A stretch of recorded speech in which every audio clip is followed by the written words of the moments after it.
Because you can't take accountability for something that isn't yours to take accountability for.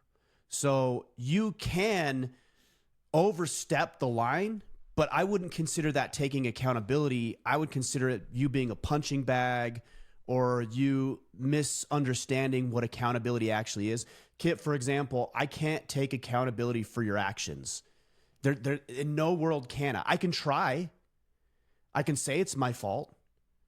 I can pretend like I have some sort of authority and control over you, but I don't. So I literally cannot take accountability for your life. It would just be misguided at best. But when we're talking about accountability, when I hear that word, what comes to mind for me is taking responsibility for the things within your control.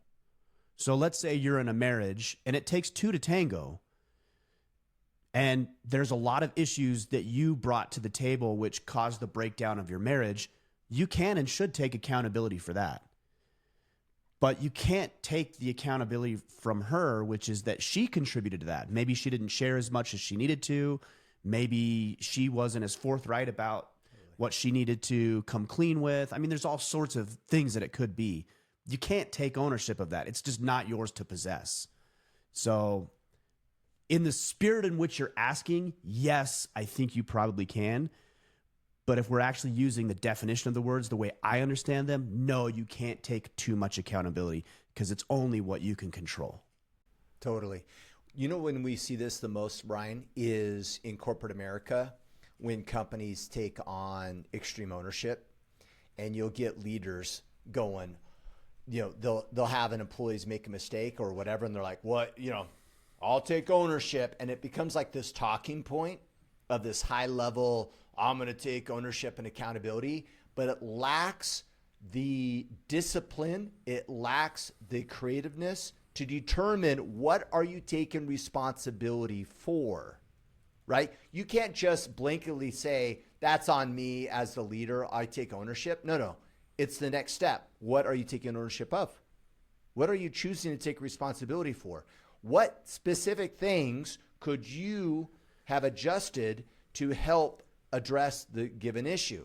If you haven't done that part, you're not really taking accountability. You're really not taking ownership over anything. You're just saying it because that's the right thing to say, and it's this talking point. And so I think we're saying the same thing.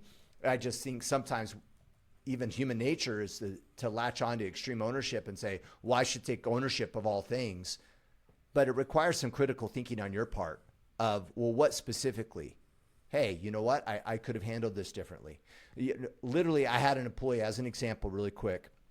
I had an employee leave on Friday, kind of abruptly. Good employee, too. And she gave her notice and left on Friday. And the feedback I got from her, at first glance, had me pointing fingers at a lot of different sources, right? Oh, this is where they went wrong. This is where they went wrong. This is where they went wrong. And those all could be true. The problem, though, is I don't learn. As long as the problem is always somewhere else, you will never consider your role in it. Thus, you will never grow.